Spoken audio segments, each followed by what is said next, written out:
10 games of hoops on a Wednesday night. Luka makes his return to Dallas. San Antonio wins a tight game, and we get a Jazz Blazers overtime game. My name is Shlomo Stark, My name is Levi Jacob.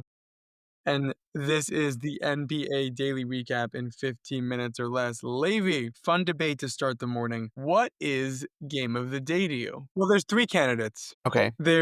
Portland, Utah went to overtime. Yeah. That's the pro. The con is it was Portland versus Utah. Spurs Golden State ended in a buzzer beater, but it was a meaningless win for the Spurs. And Lakers Dallas was a blowout, but by far the most emotional, significant, and like real stakes for the Lakers, and just like a very meaningful win. So I think those are the three candidates. I think it's definitely Lakers Mavericks. I think it's was the biggest storyline from the season. I think it culminates here at the end of the season. I think it's a big deal. All right, so let's start with Lakers Mavericks. Lakers win 112-97. Luka returns home to Dallas. There's a lot of security. People are worried less about people being like, you remember when LeBron came back to Cleveland when he was on Miami, there was legit hate in the air. We're really mad at him. Now that existed, but for Nico.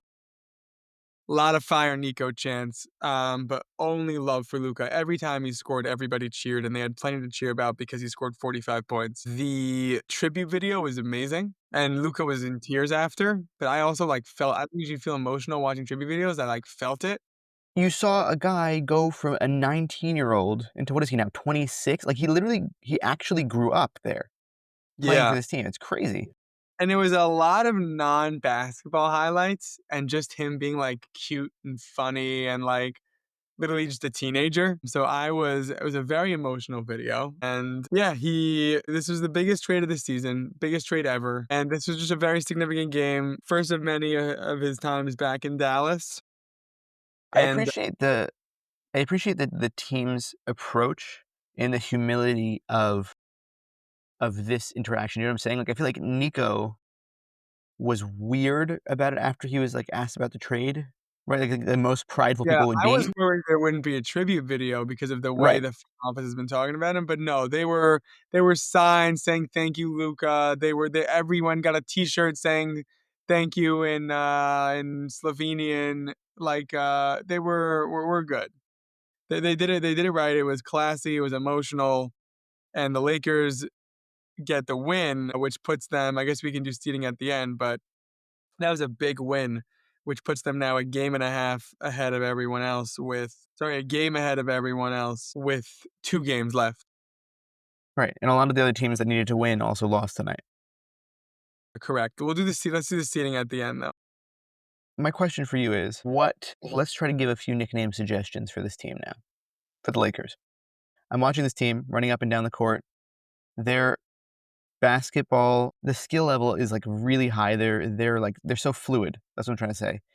They're very, very fluid on offense. It's a lot of fun to watch. They had Showtime Lakers, that kind of stuff. What are we thinking? The Sherlock Lakers, because their basketball IQ is so high. I couldn't come up with a good suggestion for the name now. I was gonna go more with, if they lost in the playoffs in an embarrassing way, they'd be the faux time Lakers. That was all I had. That's why we did this. That's what that whole thing was for you to say photo. No prep. I had to come up with Sherlock Lakers on top of my head.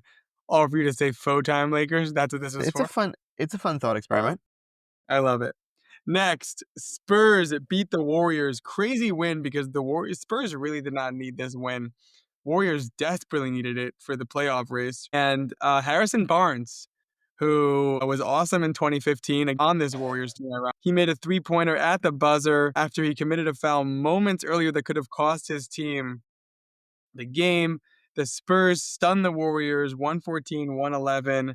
Draymond Green made 2 free throws with 3.1 seconds left to make it 111-111 after Barnes fouled him, like I mentioned. And then Harrison Barnes just let it fly over Jimmy Butler and was immediately swarmed by his teammates. It was great. It was just I don't know. I mean, I kind of like the Warriors, so it was hard for me, but it was a cool moment. Yeah. Yeah. It was just a nice, it was a good game from them. But Yes. So the Jazz beat the I'm gonna combine these 2 games because the Jazz beat Portland in overtime and OKC beat Phoenix 125 to 112. No SGA, by the way. And Portland and Phoenix are now officially eliminated from playoff contention. They can't make the play-in. So let's take a moment for Portland. They were like any other season, they may have been like this, whoa, what's going on with Portland team? But like kind of what Detroit is now. Like I wonder if Portland was in the East, would they be what Detroit is now? But just I because don't of think this so. I think like maybe what the Magic is now. Yeah, Like yeah, yeah. like kind of like a whoa, this is kind of fun here. They have this young core. There's something here, but they because of the packed Western Conference, they're just not. They just weren't able to do it this season. And the Suns, who should have been up there with all these other teams, that was completely disappointed this season, and both of them are now officially eliminated. The play-in is locked in for the West. We are going to have the Kings and the Mavericks in the 9 and 10 slot. They both have 2 more games, and the Kings are a game ahead. So in theory, the Mavericks could be the 9 and the Kings could be the 10, but it doesn't really matter. Both of them are probably going to lose to the Thunder in 4. But yeah, this was a moment. Who are you taking out of those two? The Mavericks, I think that's the call. I think that's the call. because Anthony Davis is the best player in the series. While you look up Jamal Murray, Nuggets beat Kings 124 to 116. Jokic, another triple double, 20, 12, and 11. He's now getting some buzz for MVP. People are starting to be like, how do we not give this guy MVP? SGA is still the favorite, but he's just getting, coming in night after night, stat line after stat line. Nuggets get their first win with their new coach. Christian Braun scored 25 points. Aaron Gordon, MPJ each had 21. And Denver ends their 4-game losing streak. They complete the series sweep against the Kings and prove that the whole issue was the whole time was just Mike Malone. Okay, next. Clippers destroy the Rockets 134-117, which really a really big win. The Rockets were shorthanded, but Clippers have now won 6 in a row, and they're really starting to look like a scary playoff team. Um, and now I think let's just with that transition, I don't feel the need so much to talk about this game. Would like to talk about seeding. So let's just run through the other games that were insignificant quickly. Chicago beat Miami 119 to 111. Toronto beat Charlotte 126 to 96. Philly beat Washington 122 to 103. Orlando beat Boston 96 to 76. Boston, just like this did seem alarming. Like if this is like a WNBA score. Nobody on Boston played. Their starting 5 were Pritchard, Shinerman, Cornette, Hauser, and Craig. Those are their starters. So I didn't want to get into their bench. Like they started all 5 bench players. So not a game we need to talk about. Let's get into seeding. Okay, so Clippers and Nuggets win, Warriors lose. The seeding now is as follows. Thunder locked at 1, Rockets locked at 2, Lakers at 3 in pencil. They can still move. They're up 1 game on the Nuggets and Clippers. The Lakers play the Rockets and Blazers.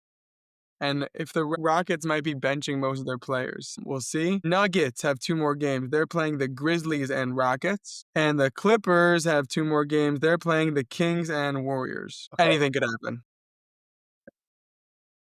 Anything could happen. And then even with all that, the Grizzlies are half a game behind those guys. And the Warriors are half a game behind the Grizzlies. And the Timberwolves are now like in the 8th seed, like a game and a half behind the Nuggets and Clippers. Did you see the So people yesterday where, like, after the Timberwolves kind of collapsed, they were like, "Should we expect something, a letter of firing for Chris Finch in 4 hours? Like, what's what's the deal?" that's really funny. So I'll tell you something interesting.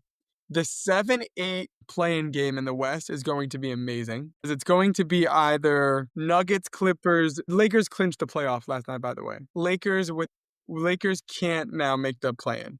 So the play-in is either going to be the Nuggets, Clippers, Grizzlies, Warriors, Timberwolves. Any one of those teams could beat each other in one night. So that's going to be a great play-in game. And then if you're the Thunder and you're like, hey, I just went 66 and 15, 6 and 17, 66 and 16. And now I get to play the Timberwolves in the first round. Like, that stinks. That's going to be super interesting. Okay, that was the NBA Daily Recap in 15 minutes or less.